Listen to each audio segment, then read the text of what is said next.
woman sits in her kitchen on a Tuesday evening. Her son is in a federal prison 400 miles away. She hasn't seen him in 8 months. She can't afford the bus. She can't afford to take days off work. The only contact she has with him is a phone call. One call, maybe twice a week, 15 minutes each time. That call costs her $1.10 a minute. Not because of the distance, not because of the technology. The technology costs almost nothing. The same call on a regular phone would cost her fractions of a cent per minute. It costs $1.10 a minute because a private corporation has a government-approved monopoly on every phone inside that prison. And because that corporation pays the prison a cut of every dollar she spends, she is being charged $1.10 a minute to speak to her son. The prison gets paid for it, the company gets rich from it, and there is nothing, legally, practically, financially, she can do about it. Today, we're going to follow that dollar, all the way to the top. Welcome to Money Game Theory, where we follow the money and ask who benefits from the system you're trapped in.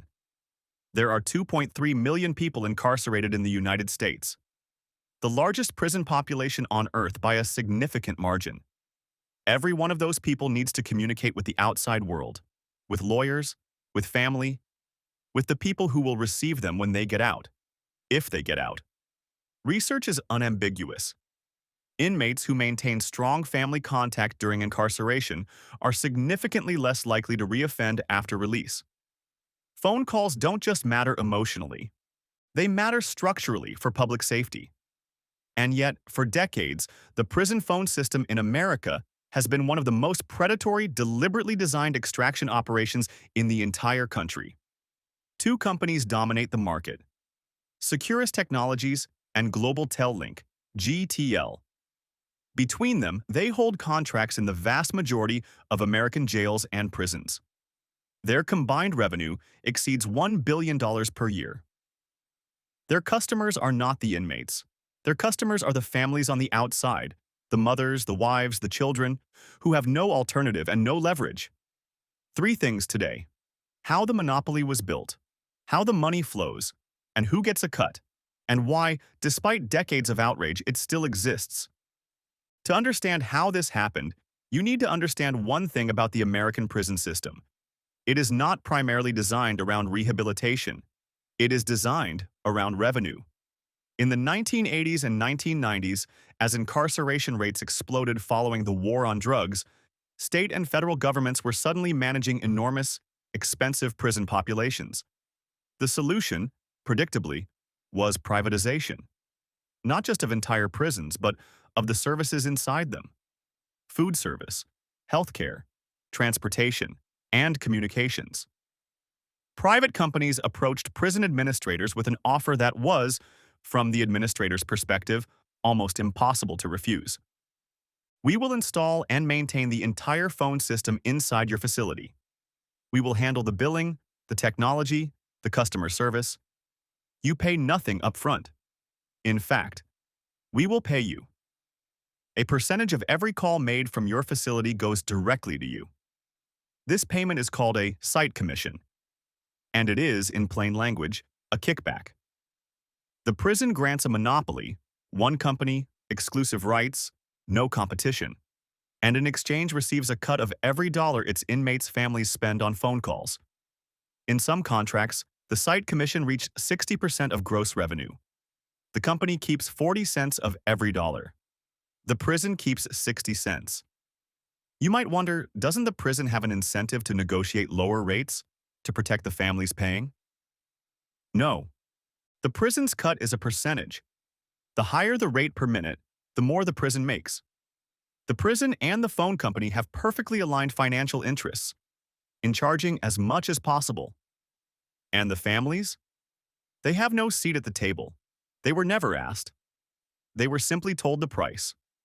By the early 2000s, Securus and GTL had locked up contracts across hundreds of facilities.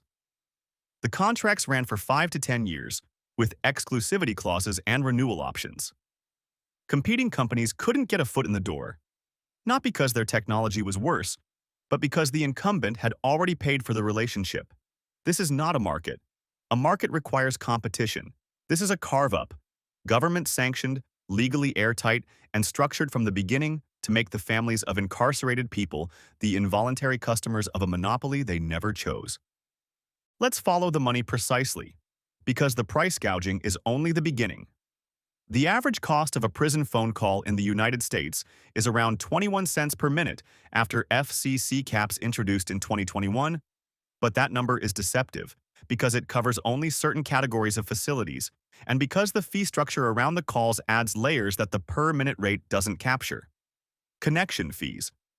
A flat charge just for placing the call, often $3 to $5, regardless of how long you talk.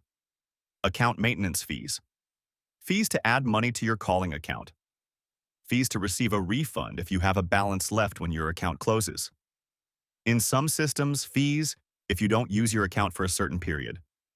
One investigation found that a 15-minute call, including all fees, could cost a family $14 in a state that had not adopted federal rate caps. That's nearly $1 per minute all in, for a phone call that cost the provider fractions of a cent to transmit. Now, who owns these companies? Securus Technologies is owned by Platinum Equity, a private equity firm based in Beverly Hills. Platinum bought Securus in 2017 for approximately $1.6 billion. Before that, Securus had passed through the hands of multiple PE firms, each acquiring it, extracting returns, and selling it to the next. GTL, Global Tel Link, has a similar ownership history. Private equity, acquisition, extraction, resale. Private equity ownership matters here because of what PE firms optimize for. They are not building long-term businesses. They are extracting maximum cash flow over a holding period of typically 5 to 7 years, then selling, which means every possible fee gets added. Every contract gets renegotiated for maximum margin. Every cost gets cut, including, in documented cases, the quality of the calls themselves. Families on the outside have reported calls that drop mid-sentence, connections that fail entirely, audio quality so poor that conversations are nearly impossible. The company takes the fee regardless. The call dropped? Too bad. Try again. That's another connection fee. And the prisons? They keep getting their cut. Site commissions generated an estimated $460 million in revenue for correctional facilities in a single recent year. That money flows into general prison budgets, and in many cases, directly into funds that pay for equipment, staff bonuses, and facility upgrades that the state legislature never had to appropriate. In other words, the prison is financially dependent on the phone company's revenue, which gives the prison every incentive to maintain the monopoly, resist reform, and lobby against rate caps. The families are not customers. They are the product, the involuntary revenue source at the bottom of a chain that goes from a mother's kitchen table to a private equity firm's quarterly report. Here is the part of this story that requires the most attention. Because the prison phone monopoly is not a secret. It has been documented, reported, and litigated for over 20 years. Advocates started filing complaints with the FCC in 2003. The research was clear, the harm was measurable. The solution was simple: cap the rates. It took 18 years to get a partial cap in place. Why so long? 3 reasons. And they overlap in ways that make the whole thing nearly impossible to untangle. First, lobbying. Securus and GTL spend millions of dollars per year on federal and state lobbying.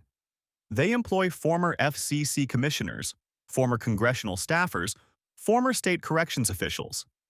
The revolving door spins constantly. In one documented case, a senior FCC official who had worked on prison phone regulation left the agency and went directly to work for a prison phone company. Second, the prison guard unions. This sounds counterintuitive, but hear it out. In many states, corrections officer unions are among the most politically powerful labor organizations. They negotiate not just wages but facility conditions, staffing levels, and budgets. Prison phone site commissions often flow into funds that benefit corrections staff, equipment budgets, training funds, supplementary pay. The unions have a direct financial interest in maintaining the commission structure, and union political donations buy significant legislative protection. Third, The incarcerated population has no political power. They cannot vote in most states. Their families, disproportionately poor, disproportionately Black and Latino, have limited political capital. The people most harmed by this system are the people with the least ability to change it. The FCC did eventually act. In 2021, the agency introduced caps on interstate prison phone rates, calls that cross state lines. The caps brought rates down significantly in many facilities. Advocates celebrated. And then they read the fine print. The caps applied only to interstate calls. Calls within the same state, the majority of prison calls, since most people are incarcerated within their home state, were not covered. The companies simply shifted their rate structures. Interstate rates came down. Intrastate rates held, or in some cases increased. The total revenue impact on Securus and GTL was far smaller than the headlines suggested. Full rate caps on all calls, federal, state, and local, have been proposed repeatedly. They have been blocked repeatedly. At the state level, lobbyists work the legislatures. At the federal level, the FCC has faced legal challenges from the companies themselves, who argue that rate caps constitute an unconstitutional taking of property. The companies go to court to protect their right to charge a mother $1 a minute to talk to her son, and they win often enough to keep the system running. The woman in the kitchen gets her 15 minutes. She spends $16.50. The prison gets a cut. Securus takes the rest. Platinum Equity records it as revenue. A managing director in Beverly Hills gets a bonus. Her son gets to hear her voice. And the thing that makes this story different from most of what we cover on this channel, the credit card companies, the lottery, the tipping system, is this. At least those systems pretend to offer you something in return. A purchase, an entertainment, an experience. The prison phone monopoly offers the families nothing. No choice. No alternative. No leverage. The only thing they can do is pay or lose contact with the person they love.